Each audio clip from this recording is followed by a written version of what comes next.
Hi, welcome back to our series of videos on migraine and science. Today we will see the different ways to stay below the migraine threshold and remain free of migraine symptoms. Probably the main goal for most of us. First of all, a few reminders. At any point in time, migraine risk is the sum of every risk associated to the stressors or risk factors we're exposed to. Each migraine risk exposure is variable and depends on how much we're exposed, the dose, and how sensitive we are to it. For example, on this graph, we see that risk associated to stress and added sugar varies a lot from 10 a.m. to 10 p.m. that day. Last but not least, symptoms appear when the migraine threshold is reached. Here, we see that migraine risk level reaches the threshold at about 8:30 to 9 p.m. This is when symptoms appear. I prefer considering risk as a whole so that we avoid to wrongly assume that the risk on top of the pile is the so-called trigger. Every risk factor contributes, but none of them is a trigger. The triggers are the brain receptors. What can we do to stay below the migraine threshold then? There are four possible ways. The first and most obvious one, avoid risk. Let's have a look at our previous example. At 10 p.m., we're exposed to hormones, weather changes, stress, and added sugar-related risks. The risk level has reached the threshold, so symptoms appeared. If we had eliminated added sugar from our diet, for instance, juices or food with fructose or syrup in the ingredients list, we would have stayed clear of the migraine threshold. A few examples of risk factors and how to avoid them. Physical exertion, avoid intense efforts. Food chemicals, remove from diet. Hunger, have 3 meals and 1 or 2 snacks every day. Second way of staying below the migraine threshold, mitigate risk. Let's take our example again. At 10 p.m., we're exposed to hormones, weather, stress, and added sugar-related risk, and the threshold has been reached. If we had a daily routine to mitigate stress, such as practicing a 30 minutes anti-stress activity, we would have built resistance to stress. As a consequence, our sensitivity to stress would have decreased.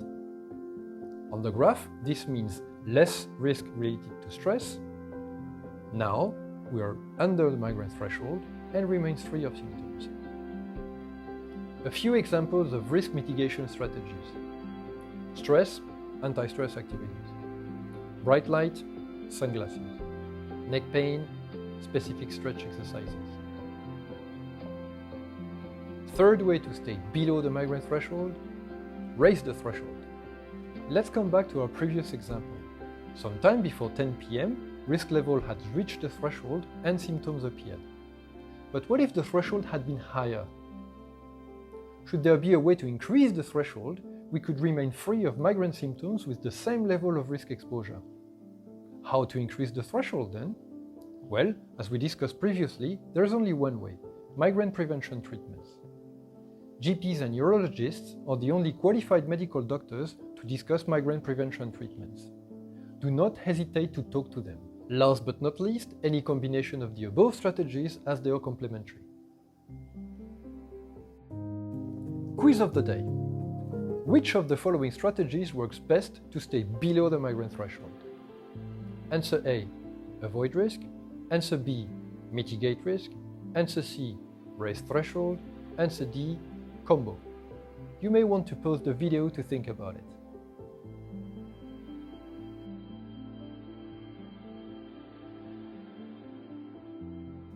Answer D, combo. All other strategies work and are independent from each other. You can avoid some risks, mitigate others, and follow a medical preventive treatment to raise the threshold, all at once. Every action increases your chances of staying below the migraine threshold. So, combining action is the best way to stay below the threshold. Takeaway for today. There are 3 ways to stay below the migraine threshold: avoid risk, mitigate risk, and raise threshold. Avoid and mitigate risks as much as you can. I put a few links in description on resources on risk factors. Do comment on yours as well.